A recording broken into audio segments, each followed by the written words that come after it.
The Tomb Kings of Khemri are the undying rulers of Nekhara, an ancient civilization and mighty empire that ruled almost 2,500 years before the birth of Sigmar Heldenhammer.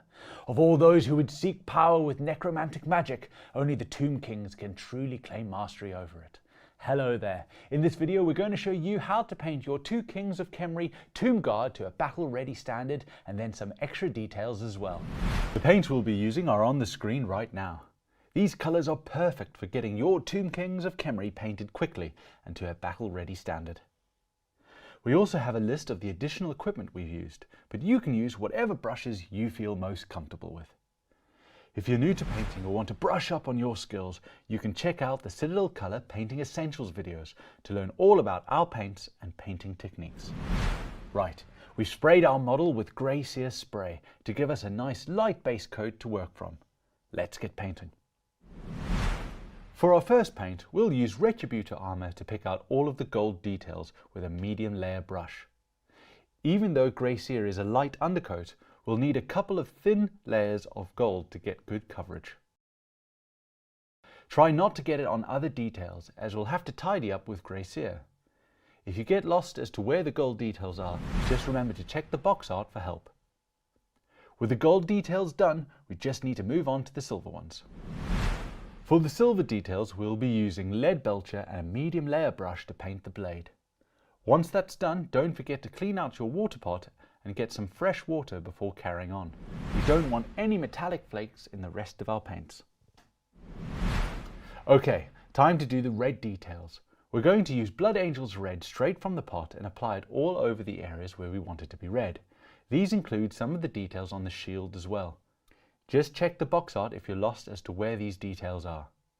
Try to be as neat as possible here, but if you do make any mistakes, tidy back up with grey sear and then the previous colours. With the red picked out, it's time to move on to the blue details. For the blue details, we'll be using Talazar blue straight from the pot and picking out the base of the shield and the alternate patterning that we can find on his helmet and chest armour.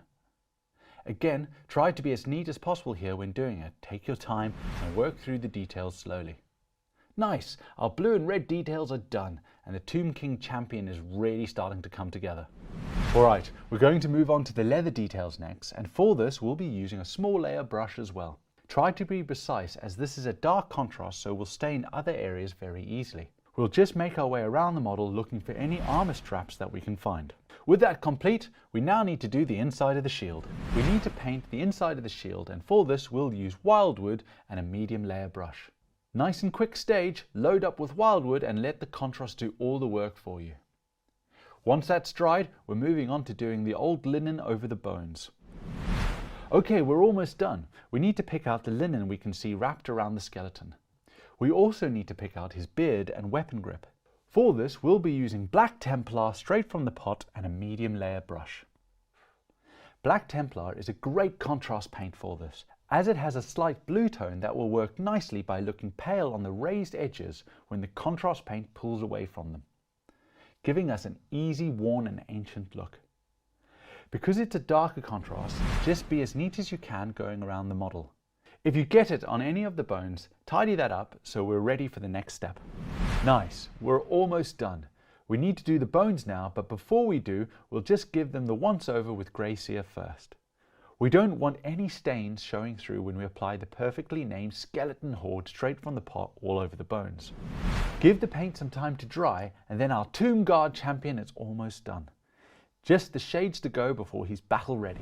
For our first shade, we'll be using Reikland Flesh Shade and a medium layer brush to apply it all over the gold. Make your way around the model picking out the gold details. A good tip here is to look out for any pooling in the recesses or over larger flat areas. Once that's done, we just need to pick out the silver details. We'll be using Nuln Oil to wash over the silver blade. Nice and simple step, but again, just remember to watch out for pooling like before. With that last shade done, our Tomb Guard champion is now battle ready. You could stop here and use these colours on the rest of your Tomb Guard, or you could keep going and use these extra tips and tricks to make our Tomb Guard really come alive on the battlefield. For our first highlight, we're going to use Wild Rider Red and a small layer brush to pick out the red details. We're going to add some water to our Wild Rider Red so it's nice and thin and flows well off our brush, carefully gliding our brush along the edges so we can keep a nice and consistent line. If we make a mistake here, we can just tidy back up with Grey Seer and then Blood Angels Red. With that complete, we're going to move on to the blue. For the blue details, we'll be doing the exact same thing. We're going to use Blue Horror and a small layer brush to pick out the blue edges. Remember to add some water to your mix so it's not too goopy when you're trying to do your highlights. Remembering to glide along the edges with the side of our brush where we can as well. Okay, one final edge highlight to go. For our last edge highlight, we're going to use Stormhost Silver and a small layer brush to pick out the most raised edges and corners of the gold. When highlighting metallics, really try to keep your edge highlights as thin as you can, as this will help to sell the fact that they are a very hard and metallic surface. Stormhost Silver is quite a thin layer paint already, so just add a little bit of water to it to help it flow nicely off your brush. Our Tomb Guard champion is looking awesome. Just one final paint to go. This last stage will be a very light dry brush over the bone, leather, linen and shield details.